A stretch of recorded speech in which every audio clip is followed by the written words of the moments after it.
What is up guys? Hi, my name is Shilpa. In case you are new to the channel, I'm a finance professional and I'm also a CFA charter holder. In this particular video, we'll be talking about how I managed to pass all the 3 CFA exam levels, and if I were to do it again, what are the mistakes I'd probably avoid. So let's dive right in. If you're studying for the CFA exam, you already know that these exams are not easy. Long study hours and a brutal pass rate, but I'm here to help. I passed all the 3 levels, and in this video I'd like to talk about the strategies that worked for me, or if I were to do it again, what are the things I'm gonna do, and also the mistakes I would probably avoid. Also, please do make sure to subscribe if you're looking for more CFA exam related help, strategies and tips. So maybe let's start by talking about how has my journey been so far. I started preparing for level 1 in mid 2020 and I took the exam in Feb 2021. So the exam itself, like the study preparation for me, was a little challenging given I come from a technology background. So studying the balance sheets, income statements and everything was a bit tricky for me. What helped me was I started preparing really early. I was supposed to take the exam in November, but because of the pandemic, my exam got postponed to February. So I had some extra time to revise. But if I were to do it again, maybe I would take that extra time already and count it in for my revision days. So for level 1, I studied for about 8-9 months. I took Ashwini Bajaj course and then that helped me prepare really well. What also helped was there are these full-length videos of revision which was done live by Utkarsh sir from Fintry. So that kind of helped me boost my revision during the days nearing the exam. For level 2, I relied completely on Fintry. I took Fintry's full-time course and I was also enrolled in their live classroom program. For level 2, I was preparing, like it took me a while, plus I think level 2 you cannot apply the same strategy as level 1 because the questions are vignette type. They are not like a single sentence, single data set that's given and then you just have to answer one question. It's sort of a vignette where you need to do a lot of calculation. You need to be interpreting the right values, the right assessment. So I think it took me some time to get the hang of how level 2 exam actually is, to understand the structure of it and then to appear for the exam. For level 3, again I took Utkarsh sir's course, but this time I did not go for the live one because I think managing the schedule with my full-time job was a bit tricky. So then what I did was I took their homeschool course, which includes their pre-recorded videos, and then you also get some, I think it includes some blue box questions as well. So I prepared using that. But more than that, a lot more than that, I think for level 3 I relied fully on the CFA Institute material. Even for level 1 and level 2 for that matter, I used CFA Institute material. I think for level 3 I have done the practice questions at the CFA Institute ecosystem at least thrice if not more. And then also for level 2, doing the practice questions from the CFA Institute, they are like the best kind of questions, end of chapter.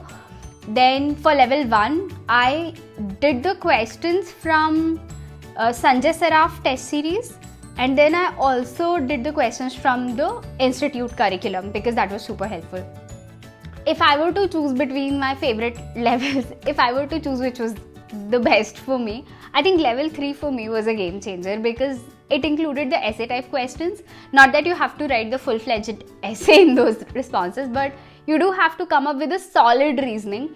So the day you're going for the exam, you're already super prepped because you have solved so many of the practice questions that you just know if they're asking to justify how you're supposed to do it, or if they're asking to explain how you're supposed to do it, or if they are asking you to evaluate, you just know you have to do some calculation and figure out the value of something. So essay type questions, structured response, and structured response is the right term to use.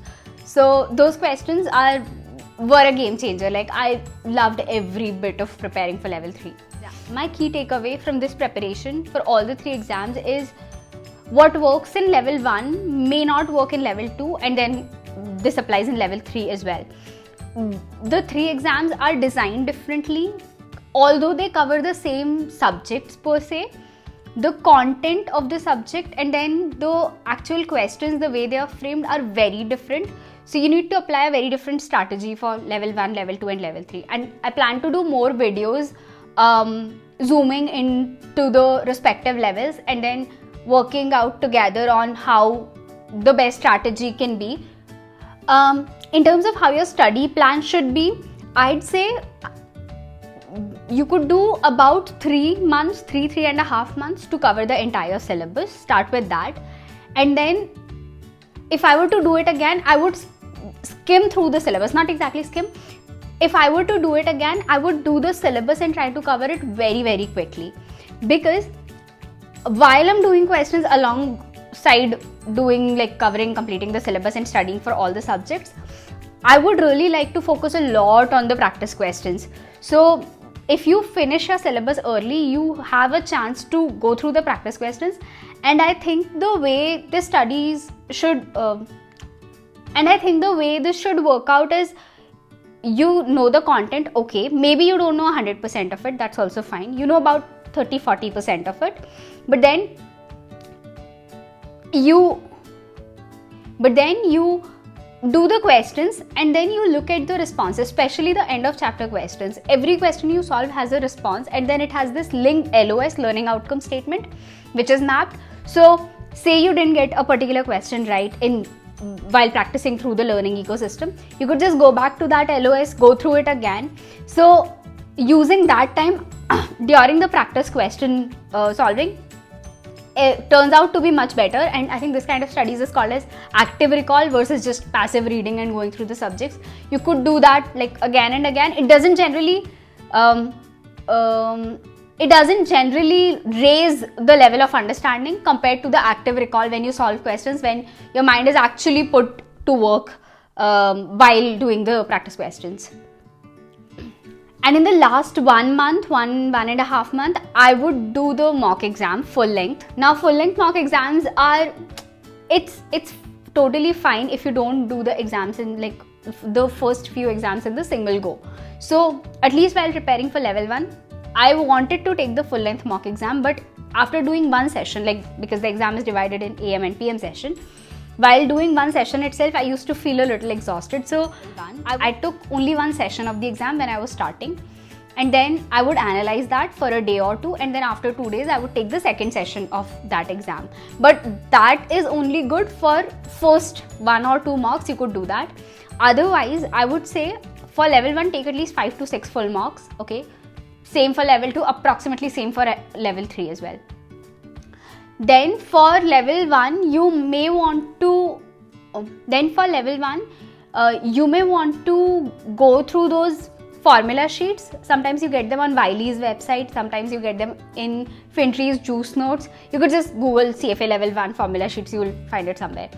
So they contain the specific formula, and then what I did towards the end during my preparation was I went through that formula sheet, and then each formula that I was doing, I would write it once or twice, but then also go back to the topic that it was coming from, so that on the exam day, even if I forget where the formula is coming from, I could maybe easily derive it and walk through it. Although for level 1, I don't think you would need like a lot of derivation of the formulas. That would apply for level 2 or 3.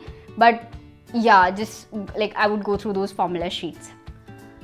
Let's talk about the mistakes I would avoid. I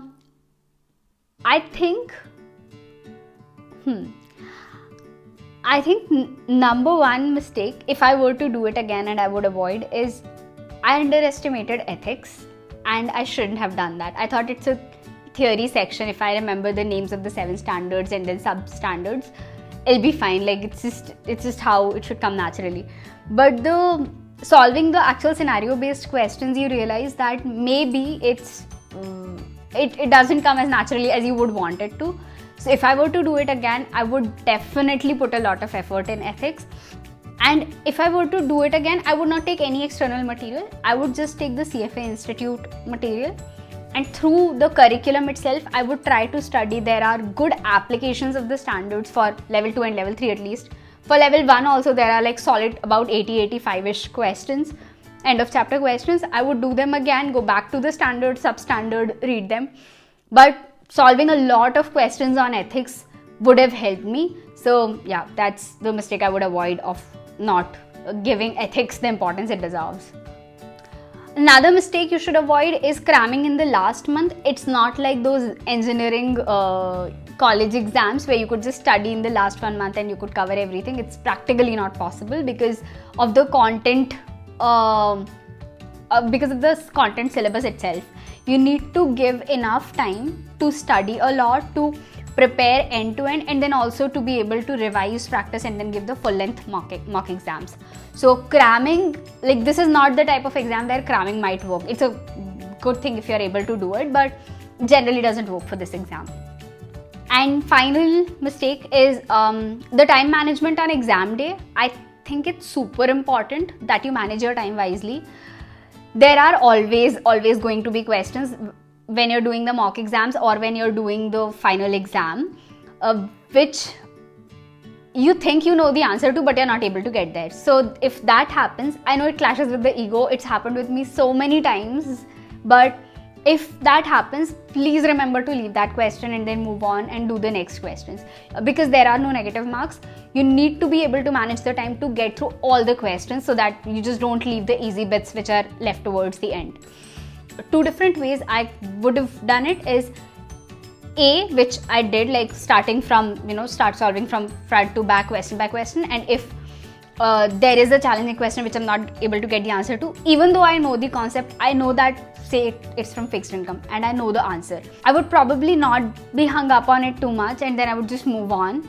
The other way is just skim through the exam front to back quickly and then start solving, so that there are easy questions at the end. But that's a risky bet because it could play out the other way too, that you've seen the difficult questions and it plays with your self-confidence a little bit during the exam day. But guys, time management is, I think, super key for this exam.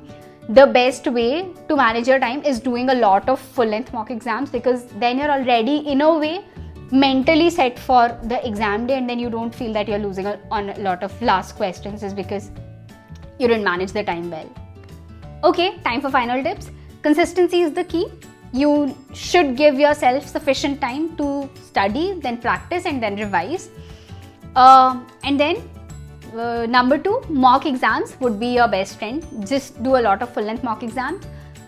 More than appearing for the exam itself, what's important is you analyze the exams, where did you go wrong, and then go back to the topic and give it a go, because that's how you learn a little more than just studying. So I would probably do that. Yeah, thank you for watching, and if you found this video helpful, please do feel free to hit the like button and subscribe for more such videos. Thank you. Speak soon. Peace. Bye.